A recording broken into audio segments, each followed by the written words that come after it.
So welcome back to Voices of Luxury with JQ. I'm JQ, and today I'm here with Dave Wedge. We're here in Boston at Big Night Studios. I'm so excited to be here, and we have an awesome guest. He's a big author. There's so much to talk about. He's a journalist, author, and lots more. So we have lots to discuss. So let's jump into it. Awesome. All right. So why don't we give everybody a little bit of an intro on you? Because I know you have such a big background. We know each other from the Herald and from so many other things. So maybe, let's kind of give a quick little intro. Sure. Yeah. Well, congrats on the podcast. Amazing. I'm so happy to be here as well, here at Big Night Live. Love these guys. And so I grew up around here, Boston, and I worked at the Boston Herald for 14 years and covered everything you can imagine. My kind of the bookends of my career were kind of 9/11, where I got sent down to New York that morning and covered that. And then the marathon bombings in 2013. In between that was everything you could imagine that a news reporter in Boston would cover: serial killers and, fires and tragedy and death and destruction. But I also did a lot of cool stuff. I covered a lot of music over the years, covered a lot of politics. I went on the road with Governor Romney when he ran for president against Obama. So I got to do a lot of variety, and that's helped me in my later years. So I left the Herald in 2013 and wrote my first book, which was called Boston Strong, which became the movie Patriots Day. So let's jump into that. I mean, I know everybody around here, knows you for that. It's such a big thing here in Boston, but, we have a lot of listeners who are global or, at least across the country. So, maybe can you give a quick recap of that and, how you wrote the book and, what that was like?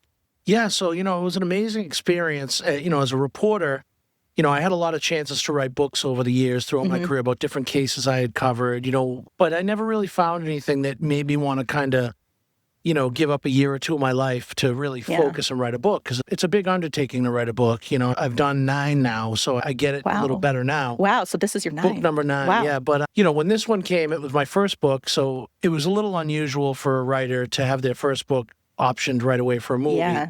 But it was a big story. And on just such a big event. It was a big event, and I was in the middle of it for the Herald. I was out there in Watertown in the middle of the night when the bombs were going off and all that. I was there that day when the bombs went off at the finish line. So I led the Herald's coverage. So when it all kind of ended and everything, the smoke cleared, so to speak, I connected with my co-author, Casey Sherman, who had just finished a book called The Finest Hours. And that was a big Disney movie with Chris Pine and Casey Affleck. And Casey said, you know what, let's partner up. So we partnered up and we wrote that book. And, we said from the very beginning, it was pretty fast. It was a very sensitive topic. A little boy lost his life. A lot of people lost their lives. A lot of people's lives were changed forever. Thousands and thousands of people in Boston were traumatized for the rest of their life by what happened. So we took that responsibility very seriously. And we said, you know what, this is going to happen anyway. Someone's going to do it. So better us than someone parachute in here from Hollywood, do it, bastardize it, exploit it, and then disappear forever. Casey and I knew that if we got it wrong, we would hear about it forever because we live, we're part of this community. We knew people that were directly impacted. I lived in Dorchester at the time, not far from where it all happened. So, and then to work with Mark Wahlberg and Pete Berg, who are 2 of the best in Hollywood, just amazing to be up, and I learned so much. Yeah. I mean, amazing. It's crazy. It's been so long. Since then, I mean, I actually ran the marathon on the 5-year anniversary in 2018. And it's crazy Congratulations. It's crazy how, that really impacted the city of Boston in ways that I think, we're still figuring out, what I mean? Even, absolutely. So many years later. And, it's so exciting that, that everyone was so happy that, locals were covering that and, really, telling the story how it actually unfolded. Well, I think, when you write a story like this, and I've written about a lot of, things that have been not super positive experiences for people, but my job as a writer, now, a storyteller, is to find the heart of the story and find the inspiration and find the good. And that's what we did with Boston Strong. We said right at the beginning, this isn't a sad story, a bunch of people that got killed in a terror attack. Yeah. It's a story about how people survived, how the victims recovered, how the people impacted rebuilt their lives. And that's why our book goes from the day of the bombing through the first anniversary. And you see people get back, people like Heather Abbott, who lost her leg, and you see her, she's back surfing Yep. and, other survivors who lost limbs and ran the marathon the next year. So we wanted to tell those stories, and that comes through in the movie too. The movie, is it perfect? No, but I watched it recently for the 10-year anniversary, and I think it's held up well. I think the spirit of what happened is represented very well by the movie. Boston did pull together. We are a very unique city in that aspect. I don't care what anyone says. We're very tribal and we're protective of each other. Like, we will push you out of line at Dunkin' Donuts, but we'll also help you up if someone else pushes you down. Exactly. So you can't mess with Bostonians. Exactly. And in a lot of ways, I mean, it exemplified the city. David Ortiz said it best. That's it. I don't know if we can swear on the podcast, but it's in the book and it's in the movie. It's the closing scene of the movie. Exactly. And it should be. Well, I mean, I think just the fact that, Boston Strong, that's what came out of it. Right. That's the saying, and that's, we have one Boston day and, all these things. I mean, it really is, Boston pride, and that we all look out for each other, even though, we're a little rough with each other, but we do look out, we're always looking out for one another. So absolutely. And, the thing is with that is like, the marathon to me, I went to Boston College, and, so the marathon was always a huge event, and it always signals like the start of spring, like the St. Patrick's Day, and everyone kind of comes out of hibernation. But then Marathon Monday is always a huge day. The Red Sox, Boylston Street's popping. It's super fun. And for someone to attack that in such a public fashion, in such a traumatic way, really struck at the heart of Boston. That's what made us all rally around each other. And it really brought out the best of the city. And, people can say it's cliche and all that stuff, but it happens to be true. I totally agree. And, the Boston Marathon is also when the eyes from around the world are on Boston. That's right. That's a world-class event. It's the best marathon. It's the oldest marathon. And we have people who come from all over the world who are so proud and happy that they get the chance to run the Boston Marathon. Right. Yeah. So, we're on the world stage and we do a great job every year.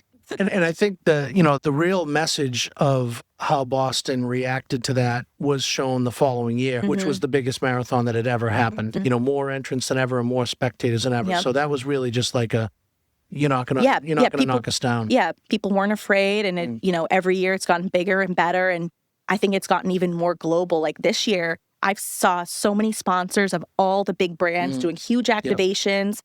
So yeah, I mean, I love the marathon. It's so much fun. Yeah. Every year it's great. And that's what I try to do with all my stories is, find the good in it. And a lot of, as traumatic and tragic as it was for the families of the folks who lost their lives and the many people that loved them and the city as a whole, it did bring out a lot of good. And there's a lot of good that continues to happen. Like you mentioned, one Boston Day. I mean, that's a great day in Boston now. Yeah, it really is. Yeah.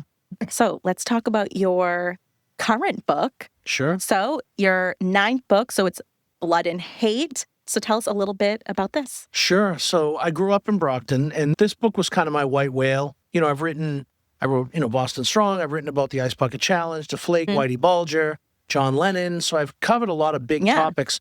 And my last book, 2022, was about bikers and a cop who infiltrated a bike gang, and it's a true story. And I had been thinking about doing a book on Marvelous Marvin Hagler for many years, having grown up in Brockton with his legend. And I saw him fight when I was 10 years old at the old Boston Garden right here behind us. Oh, yeah. My dad took me to his first title defense after he became world champion. And I was 10 years old, and back then you could smoke in the garden. So I remember watching the fight through the smoke and the blood and all this stuff. And Marvin beat the hell out of a guy named Vito Antifermo, and defended his title. So I grew up enamored with the legend of Marvelous Marvin Hagler. I tried to write it with Marvin when he was alive. I approached him a couple of times, but he just didn't want to do it, and it didn't work out for various reasons. After he passed away in 2021, I was finishing up the biker book, and after I finished that, I was looking for my next thing, and I said, you know what, it's probably time to do this. So I just buckled down, and I got it written. And I found a really unique angle to the story. It's not Marvin Hagler's entire life. For your younger viewers, like, he was, I don't even know who to compare him to today. I mean, the LeBron James of today. Like, when Marvin fought, it was must-see TV. There was only cable TV at that point. There was no phones and no internet and all that. So it was appointment viewing. And I wanted to show how he became marvelous. And that's what this story is about. It's his origin story, his journey to winning the title in a very intense, racially divisive fight that happened in England in 1980. So that's the story. Yeah, well, I can't wait to read it. It's exciting. And, a lot of people that have read it tell me, it doesn't read like a sports book. It's more like a novel. So I think people, whether you like boxing or not, you'll love it. Yeah. No, I can't wait. Yeah. So maybe let's switch gears a little bit because, on on this podcast, we talk a lot about travel and fun and, Awesome. And also, all interesting people, what's their favorite place, go-to places. So obviously you're from Massachusetts. Me and you go to a lot of the same places in the summer and in the winter. So maybe let's start with, what's your favorite summer destination in New England? Summer destination, New England. Well, obviously Cape Cod. We've been going, I grew up going to Hyannis. Family had a house on C Street Beach in Hyannis when I was a little kid. Sold it when my parents got older. And then me and my wife and my family had a little condo in Dennis for many years that we sold it right before the pandemic, unfortunately. And we thought we were going to just get a new place, but then the prices went a little nuts, as we all know. But I'm looking to get back. But I love Dennis. Dennis is really one of my favorite places on the Cape. And we really like the 6A side, Corporation Beach and House Street and Mayflower and Corporation. Like, those are all just beautiful, fun. I love it. New England beaches. Exactly. Well, and it's nice because people don't realize how many beaches there are in that area. Yeah. And I heard now there's an app where you can see if the parking lots are full. Well, I don't even need that app because they're all full. And that's good and bad. I mean, it's hard to access the beaches, but we have our tricks like all New Englanders. Exactly. I'm certainly not giving them away here, but I have my secret spots. All right. So I guess on the Cape too, I want to switch gears to winter because we both agree on a few places in the winter as well. But on the Cape, do you have any favorite restaurants or anything like that you go back to year after year? We do. So I love the Oyster Company in Dennisport, which is it's an awesome little family-owned, a great oyster spot, but it's also got great Italian. It's got all sorts of amazing food. The snobby side of me and the bougie side would say I love the Chatham Bars Inn. Oh, me too. It's just such a classic New England resort. And me and my family have been lucky to have several beautiful experiences there in the off-season as well as summer. Oh, I love it. In the fall, it's so nice. It's beautiful in the fall. It's beautiful in the spring. We actually had an amazing experience there once where we rode out a blizzard at the Chatham Bars Inn. No way. And it was like being in the movie The Shining, which was terrifying but awesome all at once. And it just has that New England vibe. And to have the water whipping off the ocean and the storm, it's a feeling that's indescribable. So, and the restaurant there is amazing. And that cozy fireplace, the piano and the chessboards. And we lost power, so the kids were like playing checkers and chess and reading books by candlelight. It was really cool. No, I love that. Chatham Bars Inn is such a classic. I also love the Wequassett. which is another great one. Classic, Cape Cod, New England spot. 100%. I mean, they're just, both of those are such musts, whether you're from the area or not. I mean, they're just, quintessential New England at its best. Absolutely. Yeah. So how about in the winter? Winter, well, I'm a skier, and I've been skiing since I was a little kid, and I grew up skiing at Bolton Valley in Vermont, which is right near Stowe, which I don't know if you've been yet or not, but it's a rustic New England mountain. But yeah, I've heard of it, but I haven't been to Bolton yet. I've gone to Stowe, dozens of times. So it's basically a smaller Stowe, but with, they've made some improvements on the lift service and all that stuff, but it's a skier's mountain. It's a mountain where if you want luxury, it's not what you're looking for, but if you want great terrain and a fun New England experience, adventure, that's the place. That's where I learned how to ski. The Deloria family that owned it and then got rid of it and then rebought it. They're just a legendary New England family that is, Vermonters. And, I love Bolton Valley, but I love Stowe. Stowe is my go-to. It's the best mountain in New England, in my opinion. I agree. I mean, I think Stowe is also the best ski town. Absolutely, yeah. Best restaurants, very high-end, really, chef-driven restaurants. Every year, they're kind of, they step the bar up. The Lodge at Spruce Peak, they're doing an awesome job there. The spa's nice. It's breathtaking views, too. Oh, 100%. It's the closest thing we have here in New England to like a European-style village. Exactly. It's got the lift going through and all. It's got the little skating rink, and it's got the fire pits, and it's got everything you're looking for in luxury and classic, like cozy New England. Exactly. And they do a great job in kind of the shoulder season in the fall, too. Because I know if you stay at, absolutely, if you stay on Spruce Peak, you get a whole view of, foliage and everything like that. So, and there's so much to do around Stowe, too. You've got Waterbury, which is a great little foodie town. There's some breweries, there's distilleries, there's great restaurants. I think it's called the Squealing Pig, I think it's called. No, it's not the Squealing Pig. It's there's another. Is it that hen one? No, the Hen in the Wood is in Burlington. That's in Burlington. But you're close to Burlington. You're close to Lake Champlain. And you're also close to Ben and Jerry's and Cabot. the Cabot So- Cheese Factory, which is amazing. So you gotta go that's visit one. that. It's one Vermont thing I've never done. Super fun. I haven't been to the Cabot factory or Ben and Jerry's. Oh, you gotta do I both. want to do both. They're so fun. I've driven by both Yeah. of them, but They're really fun. They're fun tours. And I mean, the Cabot cheese is just this. I mean, so it's fun. it's the best. And also the Vermont Creamery too. They have Vermont awesome cheese too. Okay, I haven't been there. It's close by. Okay. It's that one I've been to. It's really good. So last season we did a house with some other friends and family at Mount Snow, which is southern Vermont, right near Brattleboro, which was kind of, I have skied there in the past, but I didn't know much about the area. But similarly, ton of hidden gems, some great restaurants. They've done a lot of renovations at Mount Snow at the lodges and stuff. And I really love that mountain. It's a great, fun Vermont mountain. Yeah. No, I love that. That's usually my go-to, but I've skied a lot in Maine as well. I love Sunday River. Yep. Great place, a lot of fun. And New Hampshire, I have some spots, but New Hampshire is more for skiing and not for luxury and resorts. Yeah, exactly. Except for Loon. Loon is high-end. They do a good job. Loon's great. But I think in Vermont, if you just want, because also there's so many beautiful homes that you can rent too. Oh, yeah. I mean, they're just, that's another thing that gets stepped up every year. I feel like there's so much inventory of great places where you can rent it with another family or just, it's a really nice place to get away, especially to get away from Boston in the winter. It's so nice to get up there and have picturesque winter. Well, that's the thing about, my dad always used to say, like, why do we live I grew up in Brockton, why do we live in this area? It's like, we're an hour to the beach, we're half to the mountains, 2 hours, 3 hours to world-class mountains. And we have all 4 seasons, and we have the best of all 4 seasons. We do. You just got to know where to go. But Vermont is awesome, even if you're not a skier. Snowboarding, snowmobiling, there's cross country, there's just recreation. There's sleigh rides, and Tons, there's snowshoeing lot to do. and all that good stuff. Ice skating. Yeah. When it's cold enough. Exactly. Well, I mean, that ice rink at Stowe is awesome. Yeah. It's so cozy there. They have all the lights and everything. Yeah. I love it.